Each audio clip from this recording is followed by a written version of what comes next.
Hello friends, मेरा नाम doctor Shukkeien दशूरे है। मैं एमबीबीएस एमडी डीएनबी डर्मेटोलॉजिस्ट हूँ और आज मैं आपको एक्ने स्कार्स या चेहरे पे जो गड्ढे होते हैं उनके बारे में बताऊंगा। एक्ने स्कार्स या चेहरे पे गड्ढे स्किन या पिंपल का एक कॉन्सिक्वेंस होता है। पिंपल होने के बाद ये चेहरे पे हो सकते हैं। पिंपल्स ऑयल ग्लैंड्स का एक इन्फेक्शन होता है और इन ऑयल ग्लैंड्स में जब पस बन जाता है तो स्कार बनने का रिस्क बढ़ जाता है। जब पस का कॉन्सेंट्रेशन बढ़ जाता है तो ऑयल ग्लैंड्स फट जाते हैं और ये पस स्किन के नीचे रिलीज हो जाता है और ये स्किन को डैमेज कर देता है और स्कार बना देता है। अब स्कार मेनली दो प्रकार के होते हैं। या तो स्कार उभरा हुआ हो सकता है जिसको हम हाइपरट्रॉफिक स्कार बोलते हैं, या स्कार गड्ढे जैसा या डिप्रेस्ड हो सकता है जिसको हम एट्रोफिक स्कार बोलते हैं। अब कॉमनली एट्रोफिक स्कार ज्यादा कॉमनली देखा जाता है जिसको फेस पे पिट्स भी बोलते हैं। ये मेनली तीन प्रकार का होता है: ice pick scars, rolling scars और बॉक्स स्कार्स।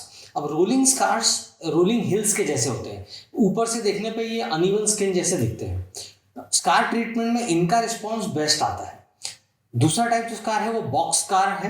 ये बॉक्स शेप के स्कार होते हैं जिनकी हार्ड वॉल होती है और इनका ट्रीटमेंट थोड़ा सा डिफिकल्ट होता है। और जो थर्ड टाइप का स्कार है वो है आइस पिक स्कार, जो कि वी शेप छोटे स्कार होते हैं जो बहुत डीप होते हैं और इनमें ट्रीटमेंट का रिस्पॉन्स सबसे पुअर आता है। कुछ लोगों को पिंपल से स्कार बनने की टेंडेंसी होती है, उनको भले ही छोटा सा भी पिंपल आ जाए तो भी स्कार बन जाता है। दूसरा जो कॉमन कारण होता है स्कार बनने का वो है खुद नाखून से पिंपल फोड़ना। यदि आप आपके पिंपल फोड़ देते हैं तो आपको स्कार बनने का रिस्क नॉर्मल इंसान से कहीं ज़्यादा होता है। थर्ड, यदि पिंपल्स आपके बहुत रेड इन्फ्लेम्ड हो गए हैं, उसके ऊपर यदि आप फेशियल या स्क्रब कराते हैं तो उससे भी स्कार बन सकता है। घर पे ब्लैक हेड रिमूव करने से भी स्कार बन सकता है। कई सारे वीडियोस ऑनलाइन अवेलेबल हैं जो कि बताते हैं कि खुद ही ब्लैक हेड रिमूव करना चाहिए, लेकिन यदि आपने गलत एंगल से प्रेशर लगा दिया तो ग्लैंड अंदर ही फट जाएगा, पस अंदर ही रिलीज हो जाएगा और उससे स्कार बन सकता है। और जो सबसे इंपॉर्टेंट कारण है जिससे स्कार बनता है वो है डिलेड ट्रीटमेंट। यदि पिंपल आया और उसको आपने रहने दिया तो एक लिमिट के बाद जब वो रहता है तो वो स्कार बना ही लेता है। तो जितना जल्दी आप पिंपल को ट्रीट करेंगे उतना ज़्यादा अच्छा है। कई लोग मुझे कहते हैं कि टीनेज ईयर्स में जो पिंपल आते हैं वो तो नेचुरल होते हैं, तो उसको ट्रीट करने का क्या रीज़न है? पर रीज़न ये है कि जो स्कार यदि बन गया उससे तो वो परमानेंट रहता है, वो लाइफ लॉन्ग रहता है। सबसे पहले तो आपको एक डर्मेटोलॉजिस्ट से मिलना चाहिए ये समझने के लिए आपके स्कार्स एक्चुअली स्कार्स हैं भी या नहीं। कई लोगों को मैंने कॉमनली देखा है कि वो स्कार्स और मार्क्स में कंफ्यूज होते हैं।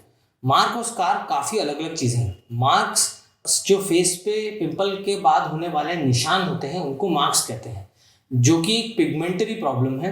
ये इसको पीआईएच या पोस्ट इन्फ्लेमेटरी हाइपर पिगमेंटेशन भी बोलते हैं। ये काले निशान होते हैं और ये क्रीम्स और टैबलेट्स के साथ इजीली ठीक किए जा सकते हैं। कुछ नहीं भी ट्रीटमेंट करेंगे तो ये कुछ समय बाद फेड हो जाते हैं। लेकिन स्कार्स जो होते हैं वो गड्ढे होते हैं, सरफेस में डिप्रेशन होता है और ये जो होते हैं ये परमानेंट होते हैं, ये अपने आप ठीक नहीं होंगे या यदि आप वेट करेंगे तो कुछ समय बाद ये फेड नहीं होंगे। स्कार्स के ट्रीटमेंट के लिए कई सारे ऑप्शंस अवेलेबल हैं जिसमें कि जो कॉमनली यूज किए जाते हैं वो है subcision, cryosurgery, fractional CO2 laser, microneedle RF, microdermabrasion, PRP and कभी कभार इसमें फिलर्स भी यूज होते हैं। तो ये कई सारे टेक्निक्स हैं। डर्मा रोलर भी यूज होता है। तो ये कई सारी टेक्निक्स हैं जो कॉमनली यूज की जाती हैं, बट इनमें से एक्चुअल जो काम की है, जो एक्चुअल वर्क करती है वो केवल 4 हैं: PRP, fractional CO2, माइक्रोन्यूडल RF and सब्सिशन। पहली बात तो आपको ये समझना जरूरी है कि कोई भी स्कार 100% नहीं जा सकता है। स्कार्ड फॉर लाइफ ये टर्म इसीलिए बोली जाती है बिकॉज कोई भी स्कार यदि आपको हो जाता है तो काफ़ी हद तक फेड किया जा सकता है, लेकिन कोई भी स्कार 100% नहीं जाएगा, उसका थोड़ा सा अंश हमेशा रह जाता है। दूसरे पॉइंट ये आपको ध्यान रखने की ज़रूरत है कि स्कार कभी भी क्रीम या टैबलेट से नहीं ठीक हो सकता, उसके लिए आपको प्रोसीजर करवाना जरूरी है। इसीलिए early treatment of pimple important है, क्योंकि अर्ली जब आप पिंपल का ट्रीटमेंट जब आप करते हैं तो वो आप उसको टैबलेट क्रीम इनसे ही फिनिश कर सकते हैं, लेकिन एक बार स्कार बन गया तो फिर आपको प्रोसीजर कराना जरूरी है। यूजुअली स्कार ट्रीटमेंट्स में सेशंस लगते हैं, 4 से 5 सेशन लगते हैं, कभी कभी ज़्यादा भी लग सकते हैं depending on the scar type.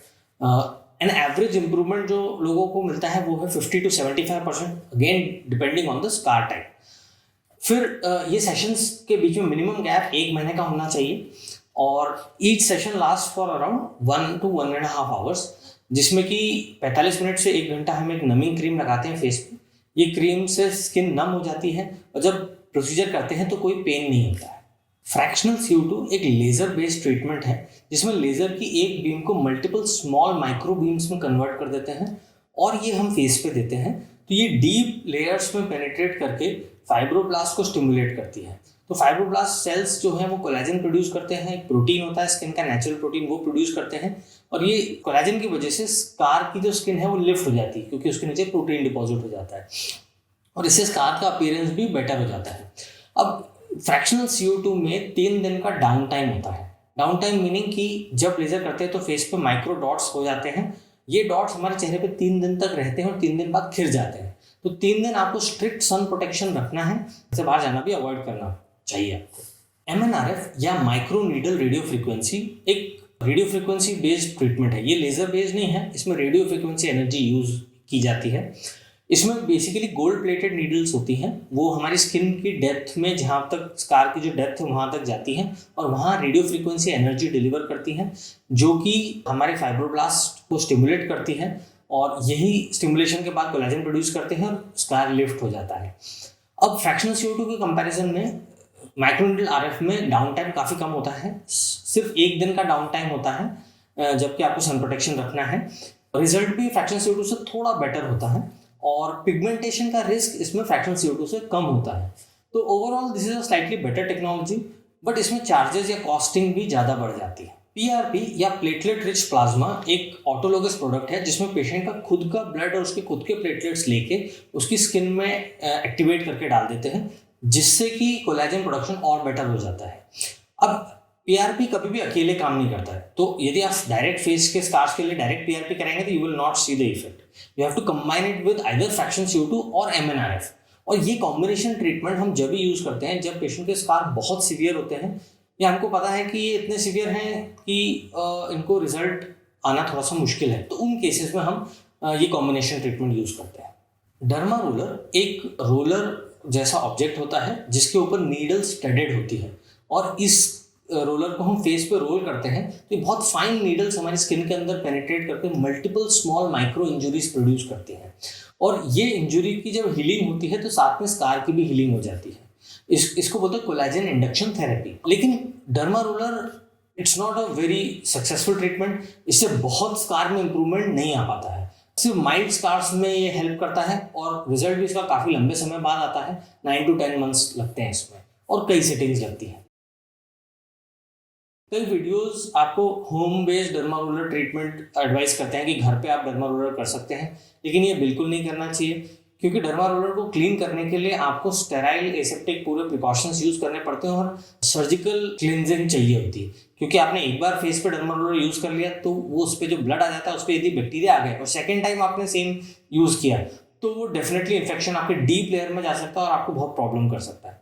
Also कभी कभार नीडल अंदर रह जाती है और उसको निकालना बहुत मुश्किल हो जाता है। तो डेफिनेटली यदि आपको लग रहा है कि आप घर पे होम डर्मा रोलर करके स्कार्स इंप्रूव कर लेंगे तो डोंट ट्राई दैट। अब आते हैं हम क्रीम्स पे। कई लोग मुझसे स्कार रिमूविंग या स्कार रिमूवल के लिए क्रीम्स मांगते हैं, लेकिन एक सिंपल फैक्ट मैं आपको बताता हूँ कि क्रीम्स और टैबलेट्स से स्कार्स रिमूव नहीं हो सकते। ये इसमें सबसे पहले आपको खुद से क्रीम कोई भी यूज़ करने से पहले आपको डर्मेटोलॉजिस्ट से मिलना ज़रूरी है टू अंडरस्टैंड कि आप सही क्रीम यूज़ भी कर रहे हैं कि नहीं।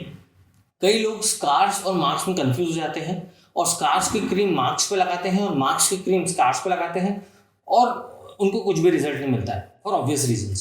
मोस्ट क्रीम्स जो होती हैं जो स्कार में वर्क भी करती हैं वो हाइपरट्रॉफिक या उभरे हुए स्कार्स के लिए होती हैं, वो डिप्रेस स्कार्स के लिए नहीं होती हैं। लेकिन दोनों का नाम स्कार क्रीम ही होता है तो कई लोग कंफ्यूज हो जाते हैं। जो एक्चुअल स्कार पे काम करने वाली क्रीम जो होती है, एक ही प्रोडक्ट ने स्टडीज में प्रूव किया है कि वो थोड़ा सा स्कार में इंप्रूवमेंट लाती है, वो है रेटिनॉइड। उनमें से भी सिर्फ रेटिनोइन क्रीम अकेले स्कार को इंप्रूव करेगी। इसके अलावा कोई भी ओवर द काउंटर आपको रेटिनॉल सोल्यूशन यदि सीरम मिल जाता है वो भी स्कार पे वर्क नहीं करेगा, या और भी कोई स्कार क्रीम जनरली एट्रोफिक या पिटेड स्कार जिसके चेहरे पे गड्ढे हो जाते हैं उन स्कार पे वर्क नहीं करती है। फाइनली जो बेस्ट ट्रीटमेंट है that is the early treatment of acne.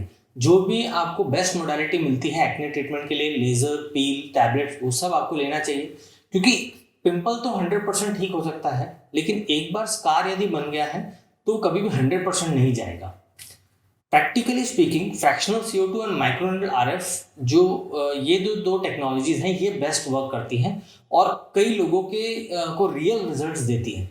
बाकी कई सारी मोडालिटीज हैं जो कि ऐसा प्रूवन तो है कि करती हैं, लेकिन प्रैक्टिकली वर्क नहीं करती हैं। ये 50 to 70% इंप्रूवमेंट दे देती हैं, विच इज़ गुड इनफ कि सोशल डिस्टेंसेस में स्कार दिखना बंद हो जाते हैं। तो ऐसा नहीं कि ये डिसअपियर हो जाते हैं, पर सोशली यदि कोई नया पर्सन आपको मिलता है तो आपके स्कार्स इतने उनको विजिबल नहीं होंगे, या एकदम उनकी नज़र पहले स्कार्स पे नहीं जाएगी।